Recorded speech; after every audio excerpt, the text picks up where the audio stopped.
Bonjour et bienvenue. Aujourd'hui, je me baladais sur YouTube et je suis tombé sur l'interview de quelqu'un de chez YouTube. Il est, je pense, Director Product Management. Je crois que c'est ça son grade, ouais.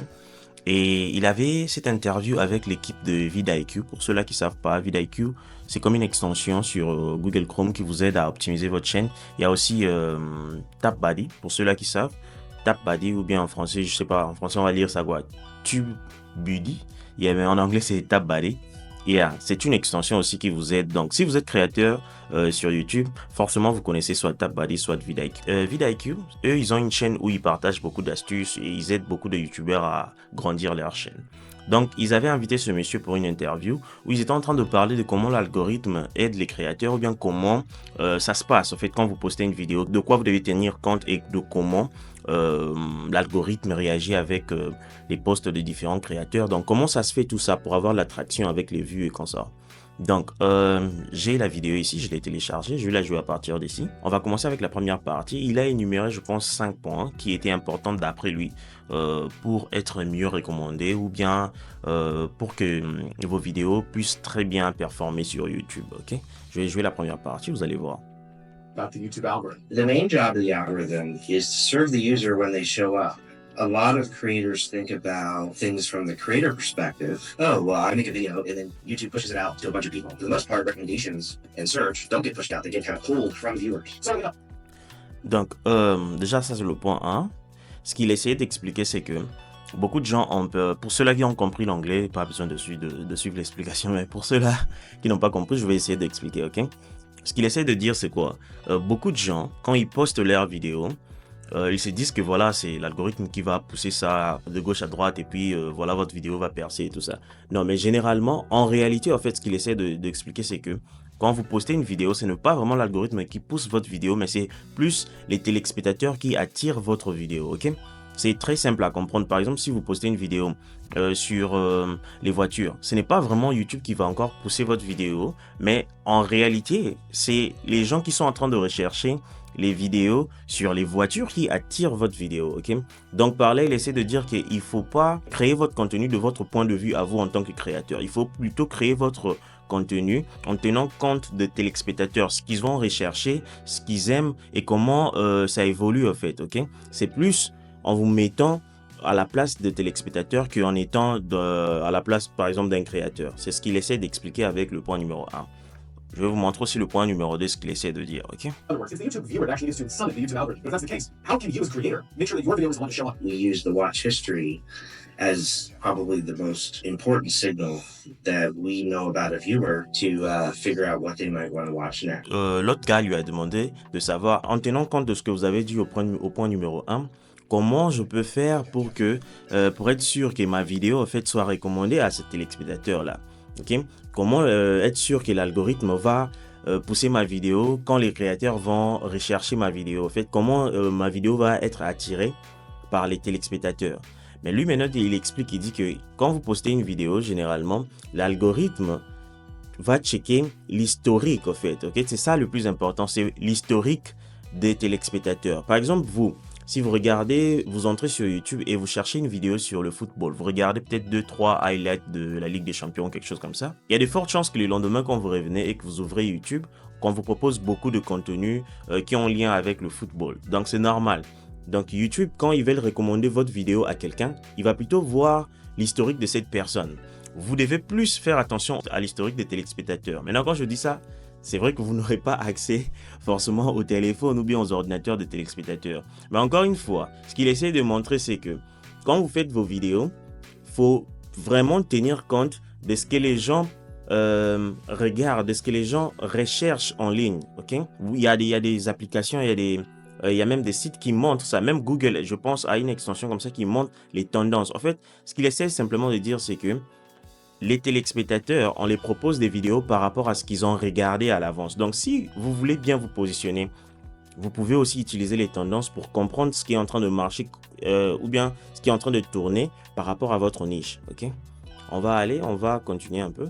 Now, if you already have a few subscribers, there's a good chance that they are the ones to watch your videos and therefore you end up in their watch history. But what if you're starting at zero?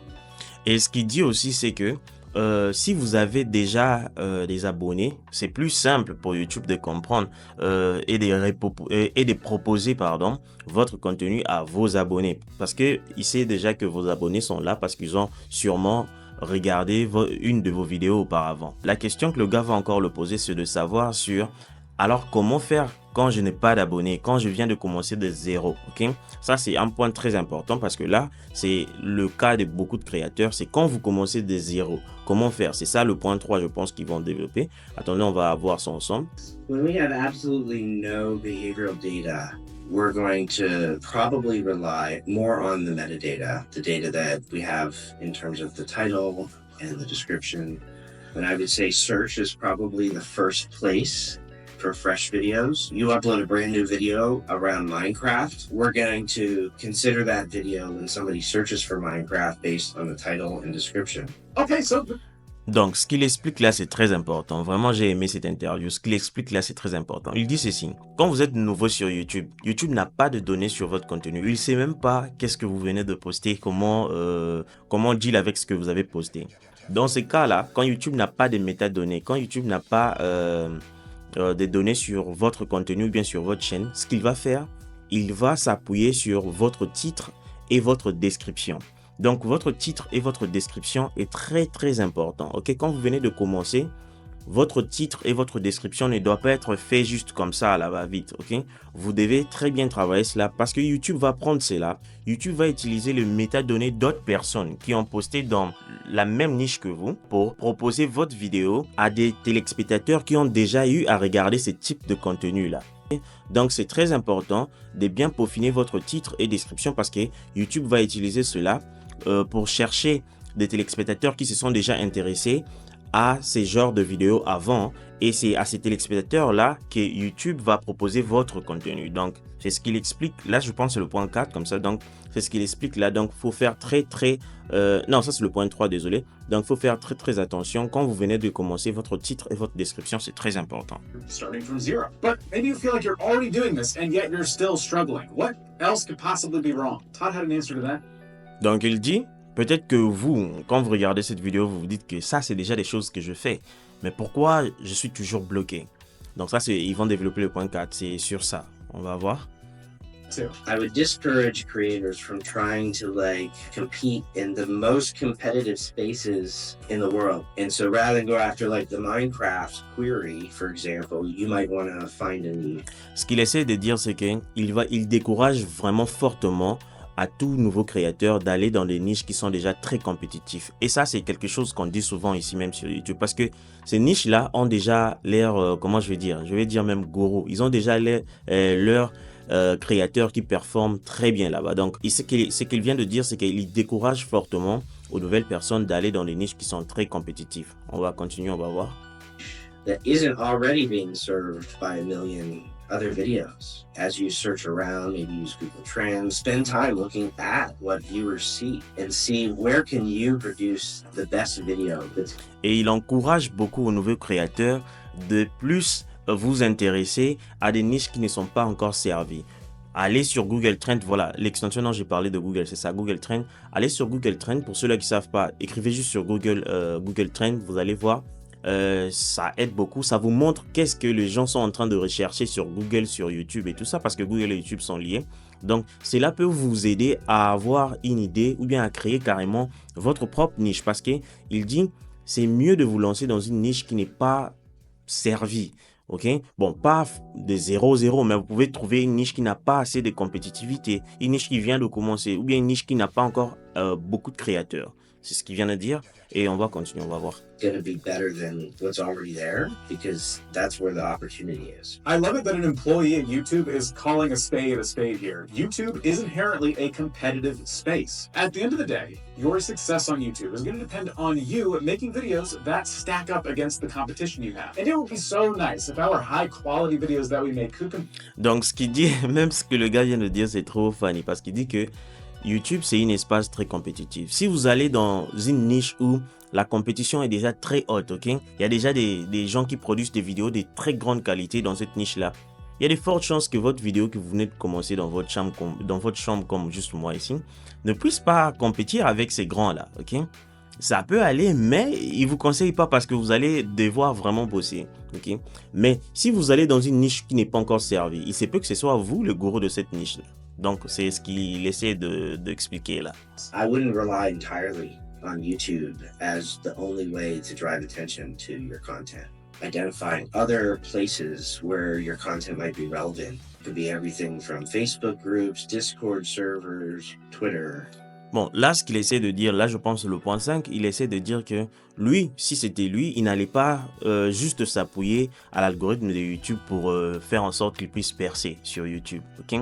Lui, ce qu'il conseille, c'est que, surtout quand vous venez de commencer, hein, au départ, pas quand vous allez déjà avoir vos abonnés, tout ça, mais au départ, quand vous venez de commencer, il vous conseillerait de aussi publier vos vidéos sur d'autres plateformes. Donc, votre vidéo, votre lien, les liens de votre vidéo que vous venez de poster sur YouTube, promouvoir ça sur d'autres plateformes, Twitter, Facebook, Discord, Telegram, tout ça. Essayez d'inciter les gens de venir voir votre vidéo sur YouTube. Et ça aussi, c'est un point que YouTube privilège beaucoup. Quand vous attirez les gens qui viennent d'autres plateformes et vous les ramenez sur YouTube, c'est très bien. Ça va aussi vous aider dès le départ à favoriser vos vidéos dans l'algorithme au départ quand vous venez de commencer. Etc. Seed your video in places where you are going to get some watch history and kickstart that signal. Todd is debunking it. Donc là, ce qu'il vient de dire, c'est très important. Si vous faites la promotion de votre vidéo en dehors de la plateforme, vous attirez les gens, au moins YouTube aura une historique sur quoi s'appuyer, ok? Il aura de l'historique sur quoi s'appuyer, voir, oh, telle personne ont aimé ça, donc je peux recommander cette vidéo à tel type de personne. Donc vous aiderez l'algorithme en publiant votre contenu dans d'autres plateformes qui vont aider l'algorithme à avoir de l'historique et à pousser votre chaîne, à pousser vos vidéos maintenant. Donc c'est très important ça aussi. Huge myth here. Contrary to popular belief, you actually should be promoting your small videos on other platforms outside of YouTube. Donc c'est ce que je venais d'expliquer. Ce n'est pas un truc, même si vous n'aimez pas ça, vous n'aimez pas partager vos vidéos bêtement, par exemple sur WhatsApp, envoyez, on va regarder ma vidéo. Faites-le au moins au début, juste au départ de votre chaîne. Ça va aider YouTube à savoir quel est votre type de contenu et YouTube pourra s'appuyer à l'historique de ces gens-là pour pousser votre vidéo. Donc c'est très important. Au départ, si vous voyez que votre chaîne piétine, envoyez vos vidéos dans d'autres plateformes et YouTube va s'appuyer sur l'historique que les gens là que ces gens-là vont générer pour promouvoir votre vidéo. Ok? Donc c'est un peu ça, ce qu'on a eu, ce qu'ils ont eu dans cette interview, c'est ce que le gars a expliqué. Je vous rappelle que c'est quelqu'un de chez YouTube et il n'est pas n'importe qui chez YouTube. Il est Director of Product Management. C'est quand même, je pense, un très bon grade, un très haut grade. Donc il sait de quoi il parle. Donc soyez focus sur les 5 points. Cela peut vraiment vous aider à développer votre chaîne. Ok? Merci et on se retrouve demain pour une autre vidéo.